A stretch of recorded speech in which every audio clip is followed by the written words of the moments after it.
ये कल का आजमगढ़ अब वो गढ़ है, ये आजन्मगढ़ है। ये आजन्मगढ़ विकास का गढ़ रहेगा, आजन्म रहेगा। अनंत काल तक ये विकास का गढ़ बना रहेगा। ये मोदी की गारंटी है दोस्तों। साथियों, आज आजमगढ़ में एक नया इतिहास लिखा जा रहा है। यहां से लेकर विदेश तक जे भी आजमगढ़ का रहने वाला हो, सबके आज बहुत खुशी मिलत हुई। ये पहली बार नहीं हो।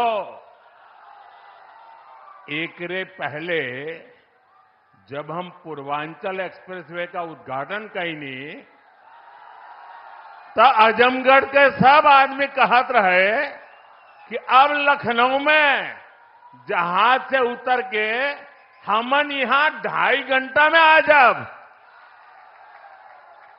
अब तो आजमगढ़ में आपन जहाज उतरे का ठिकाना हो गेल।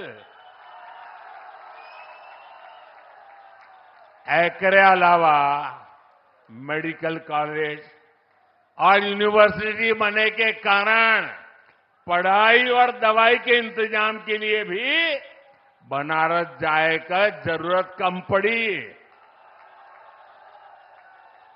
साथियों, आपका ये प्यार और आजमगढ़ का ये विकास जातिवाद, परिवारवाद और वोट बैंक के भरोसे बैठे इंडी गठबंधन की नींद उड़ा रहा है।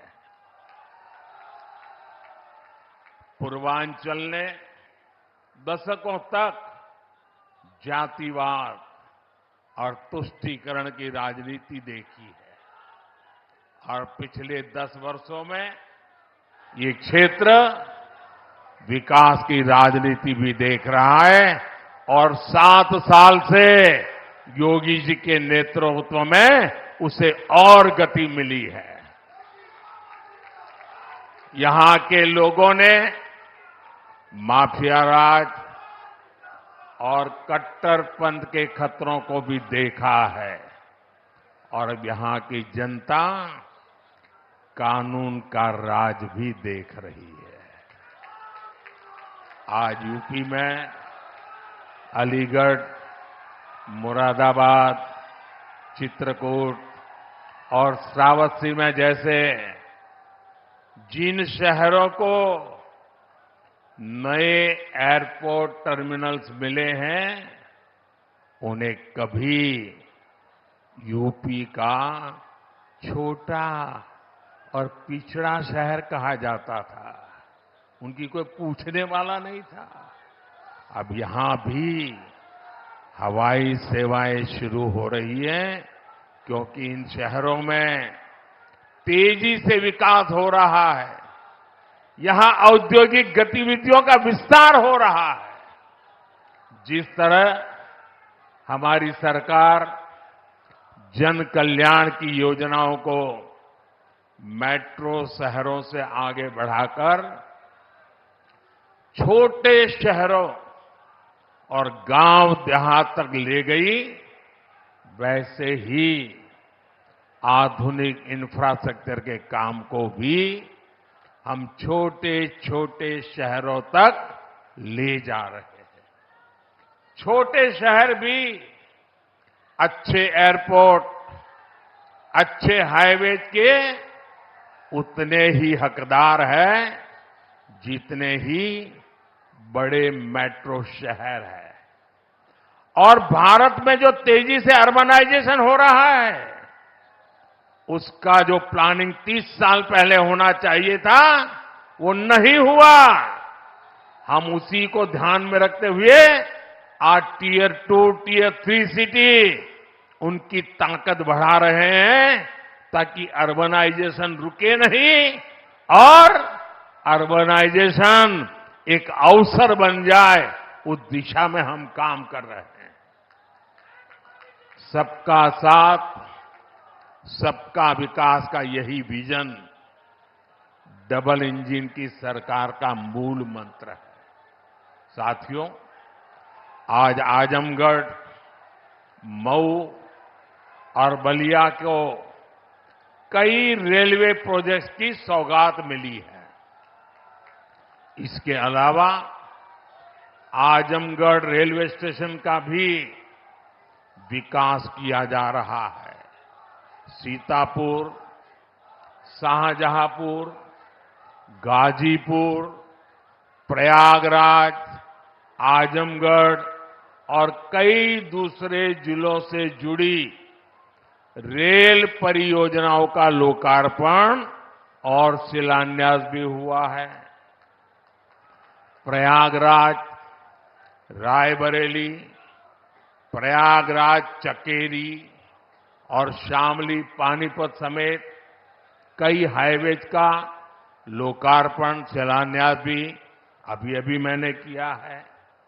प्रधानमंत्री ग्राम सड़क योजना के तहत 5000 किलोमीटर से ज्यादा सड़कों का लोकार्पण हुआ है। ये बढ़ती हुई कनेक्टिविटी पूर्वांचल के किसानों के लिए, यहां के नौजवानों और उद्यमियों के लिए एक सुनहरा भविष्य लिखने जा रही है। साथियों, हमारी सरकार की प्राथमिकता है कि किसानों को उनकी उपज का सही दाम मिले। आज पहले की तुलना में कई गुना बढ़ी हुई एमएसपी दी जा रही है। गन्ना किसानों के लिए भी इस साल लाभकारी मूल्य में 8% की वृद्धि की गई है। अब गन्ने का लाभकारी मूल्य 315 रुपये से बढ़कर 340 रुपये प्रति क्विंटल हो गया है। आजमगढ़ तो गन्ना बेल्ट में गिना जाता है। आप लोगों को याद है ना कि कैसे इसी उत्तर प्रदेश में जो सरकार चलाते थे ना, वो गन्ना किसानों को कैसे तरसाते थे, कैसे रुलाते थे। उनका पैसा ही तरसा तरसा कर दिया जाता था और कभी कभी तो मिलता भी नहीं था। ये भाजपा की सरकार है जिसने गन्ना किसानों का हजारों करोड़ का बकाया खत्म कराया है। आज गन्ना किसानों को सही समय पर गन्ने का मूल्य मिल रहा है। गन्ना किसानों की मदद के लिए सरकार ने और भी नए क्षेत्रों पर बल दिया है। पेट्रोल में मिलाने के लिए गन्ने से इथेनॉल बनाया जा रहा है। खेत में जो पराली है उससे बायोगैस बन रही है। इसी यूपी ने चीनी मिलों को कोड़ियों के दाम बिकते और बंद होते देखा है। अब चीनी मिलें भी शुरू हो रही हैं और गन्ना किसानों का भाग्य भी बदल रहा है। केंद्र सरकार जो पीएम किसान सम्मान निधि दे रही है, उसका लाभ भी यहां के किसानों को मिला है। अकेले आजमगढ़ के ही करीब 8 लाख किसानों को पीएम किसान सम्मान निधि के 2000 करोड़ रुपए मिले हैं। साथियों, इतने बड़े स्तर पर विकास की इतनी तेज रफ्तार तभी मुमकिन होती है जब सरकार सही नीयत और ईमानदारी से काम करती है।